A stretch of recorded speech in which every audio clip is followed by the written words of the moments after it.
Hi, hello again. It's another video and another painting, and this time we're starting with the sketch. Sometimes I do a small thumbnail and then I copy it to a larger piece of paper where I do the drawing, but sometimes I draw on the final sheet of paper. Then this time I copy it onto my computer and I made it bigger. So someone asked if I use mixed media, and I'm not sure what that means, but I think I know what that means. But I mostly just use, I draw with pencils, and then maybe I go in with Indian ink and block in the major shapes. And in this case I'm using just black acrylic paint, and then I just use acrylic paint throughout the entire process. I don't use any other medium other than acrylics in this case, but sometimes I may use watercolor or gouache. So no mixed media. I think I usually don't mix it unless you're doing oil painting. You might do an acrylic underpainting beforehand. And like I mentioned, I usually just block the darker areas first, and then that leaves me with the areas that are lighter in value. So this allows me to have a better gauge on what the correct values for the subject are, and then you can just correct for color. Color is not so important in my opinion, but it is important, but you can just tune it down or as you see fit further down the line. Something else I was thinking while painting this is something that I've been studying more, and it's important to look at the painting as a whole throughout the entire process and not hyper focus on details, which it tends to happen, I think, as you paint larger. So if I paint, this is probably close to an A4 in size, but if you paint in an A3, you can start getting up close and detailing things, and that's not so great because it takes away, because then you have to detail everything. But it's important to add more detail to things that are on the center or that are the focus of the image. So in this case it's the night, so it's not so problematic if the night is detailed, as long as the background, things that are around it, are out of focus, or just in other terms the brushwork is more loose. So that helps create a better sense of space, I would say, maybe. But this is also how our eyes see. If you look at something, you hyper focus, even if we're not conscious of it, but you hyper focus on the center of what you're looking at, and everything else around it becomes blurred out. It's important to focus on moving all the parts together as a whole while you make a painting, so everything is moving at the same time. So I'm not just rendering the night here first and then leaving everything else behind.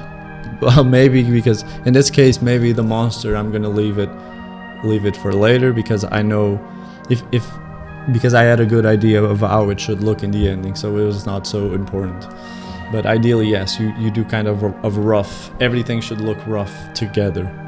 So, I wouldn't just render the helmet separately and then complete everything else. And there's people that paint like that, and in my experience the results are not so good.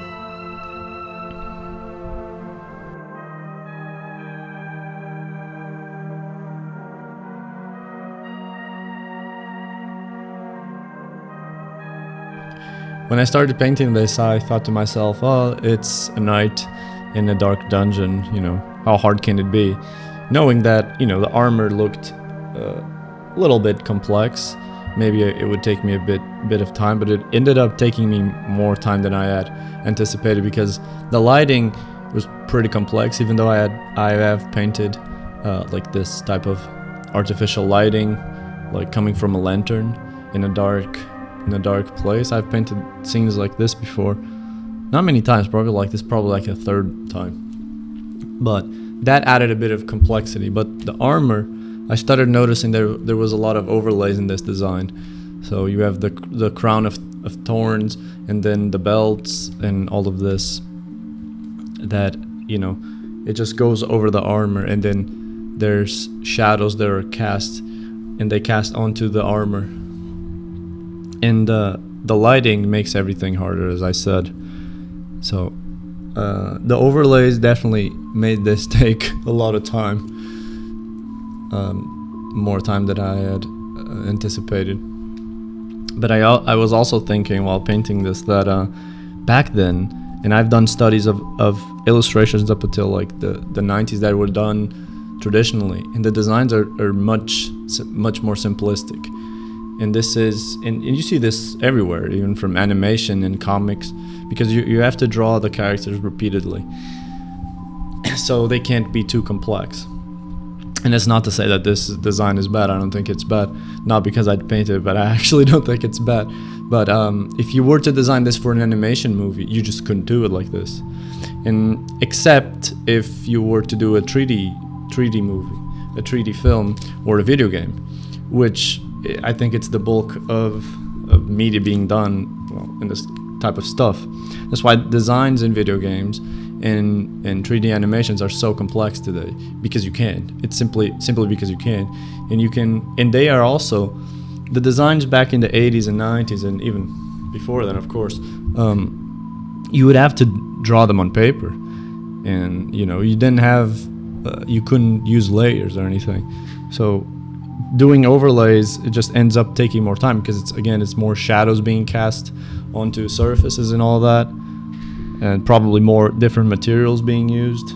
So you would have like leather on top of chainmail, and then maybe other fabrics.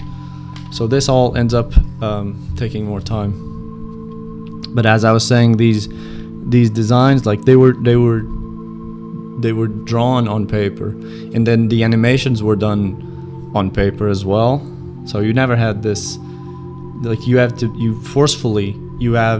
these restrictions that make you have to be like minimize details and be more, you know, have a more simplistic approach, a minimalistic, I mean.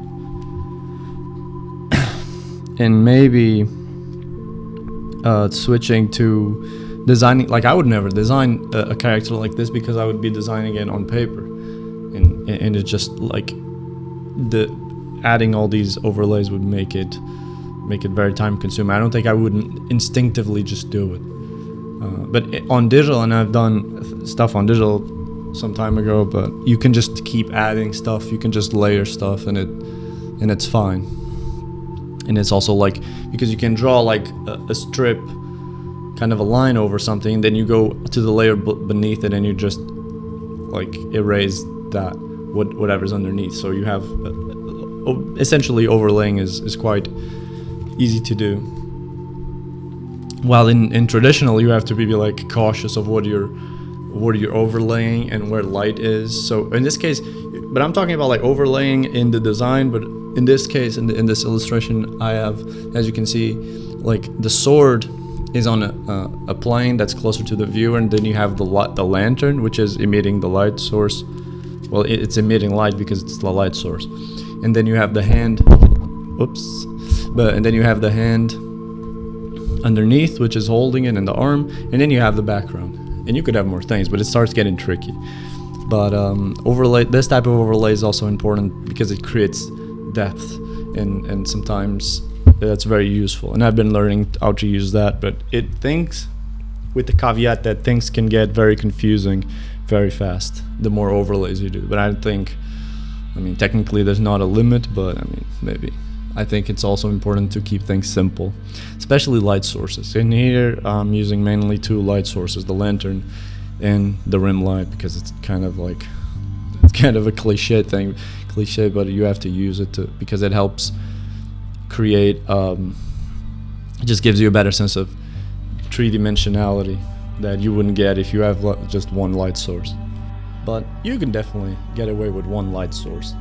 Ideally, I would strive for that. And well, I don't know what else to say about this painting. I think that's it. That's what I wanted to say. But I've gotten 100 subscribers, so thanks very much. Let's go. Thanks for watching these videos, and do subscribe and put likes on things. That's great, very cool. And what else? Let me know if this type of video commentary is good, if it's any helpful, or maybe just mute it and put some better music playing and you can listen to that. Maybe I'll stop making these, I don't know. And that's it. Yes, let me know what type of videos you would like to see. That would be interesting and helpful to me. If there's anything you would like to ask, please do ask. And that's it. Thank you very much. Goodbye.